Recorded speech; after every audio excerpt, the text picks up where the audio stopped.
আজকে July August বিপ্লবের শহীদদের স্মরণে তাদের পরিবারের উপস্থিতিতে বরিশাল জেলা প্রশাসনের উদ্যোগে যে সভার আয়োজন করা হয়েছে, আমি তাদেরকে ধন্যবাদ জানাই। আমি শ্রদ্ধার সাথে স্মরণ করতে চাই মহান মুক্তিযুদ্ধের বীর মুক্তিযোদ্ধাদের প্রতি। আমি শ্রদ্ধার সাথে স্মরণ করতে চাই সেই 2006 সাল পরবর্তী থেকে 2024 সাল পর্যন্ত এই স্বৈরাচার ফ্যাসিস্ট আন্দোলনে যত শহীদ হয়েছে সকল শহীদদের প্রতি বিনম্র শ্রদ্ধা জানাতে চাই। আমি শ্রদ্ধার সাথে স্মরণ করতে চাই বাংলাদেশ জাতীয়তাবাদী দল বিএনপি নেত্রী খালেদা জিয়ার প্রতি। তিনি এই স্বৈরাচারের সময় সবচাইতে বেশি নির্যাতিত হয়েছিলেন একজন এলিট পার্সন রাজনীতিবিদ হিসেবে।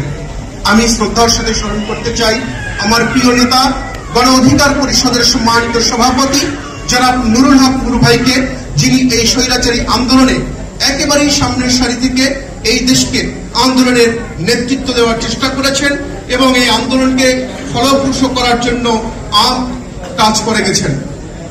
আমি যেহেতু সংক্ষিপ্ত করতে বলা হয়েছে, আমি দুই একটি দাবি কথা বলে আমি আমার বক্তব্য শেষ করব। এখানে অনেক শহীদ পরিবার তাদের অনেক দাবি দেওয়া নিয়ে কথা বলেছে, তার মধ্যে আমি একটি দাবি উত্থাপন করব। যারা এই জুলাই আগস্ট বিপ্লবে শহীদ হয়েছেন তাদেরকে জাতীয়ভাবে রাষ্ট্রীয়ভাবে বীর বিপ্লবী খেতাব দিয়ে রাষ্ট্রীয়ভাবে তাদেরকে স্বীকৃতি দেওয়ার জন্য আমি বাংলাদেশ সরকারের প্রতি সবিনয় অনুরোধ করছি। ভবিষ্যতে যাতে এই ধরনের ফেসিবাদ করতে আর কেউ সাহস না দেখায়, এই জন্য সংবিধান সংস্কার সহ সংবিধানে এমন কিছু সংযোজন করার জন্য আমি অনুরোধ করছি যাতে ভবিষ্যতে এই ধরনের একদলীয় বাকশাল কায়েম করার সাহস আর তা কেউ না দেখাতে পারে। যেহেতু এই যদি 1971 সালে স্বাধীনতাকে সঠিকভাবে যথাযথভাবে রক্ষা করা যেত, তাহলে এই জুলাই বিপ্লবের শহীদদের সেই মৃদু চেহারা আমাদের দেখতে হতো না। যেহেতু সেদিনের সেই স্বাধীনতা আমরা রক্ষা করতে ব্যর্থ হয়েছি, আমি নিজেও একজন রাজনৈতিক প্রতিনিধি হিসেবে বলতে চাই যে দেশের রাজনৈতিক দলগুলোর কিছু ব্যর্থতার কারণেই বারবার কিন্তু এই অপরাজনীতি এসেছে। সামরিক শাসকের নামে দেশের উপরে অত্যাচার অনাচার করা হয়েছে। সুতরাং এই শহীদদের চোখের পানি যেন আমাদের আর না দেখতে হয়। আমরা রাজনৈতিক ঐক্য দেখতে চাই, আমরা রাজনৈতিকভাবে সকলের সহাবস্থান করতে চাই, যাতে অপেক্ষাকৃত যারা বড় রাজনৈতিক দল রয়েছেন তাদের ভিতরে যাতে এই চেতনা জাগ্রত হয় যে আওয়ামী লীগের মতো ঘটনার পুনরাবৃত্তি যাতে আর না ঘটে।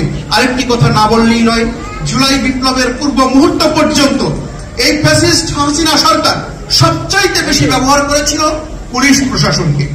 যেহেতু পুলিশ প্রশাসন জনগণের কাছ থেকে কিছুটা হলেও কিন্তু আসলে বন্ধুত্ব ভাবাপন্ন জায়গাটা হারিয়েছে, আমি পুলিশ প্রশাসনের কাছে অনুরোধ করব আপনারা আপনাদের সেবাকে, আপনাদের সেই বদনামকে বুঝিয়ে আগামী দিনে যাতে জনগণের বন্ধু হতে পারেন সেভাবে কাজ করবেন।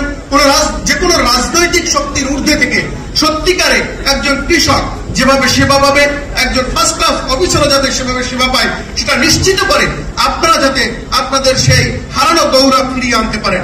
পরিশেষে আজকের এই অনুষ্ঠানে যারা শহীদ পরিবার আসছেন তাদের প্রতি গভীর সমবেদনা জ্ঞাপন করে উপস্থিত সকলকে ধন্যবাদ জানিয়ে এবং জেলা প্রশাসনকে আবারও ধন্যবাদ জানিয়ে আমি আমার সংক্ষিপ্ত বক্তব্য শেষ করছি।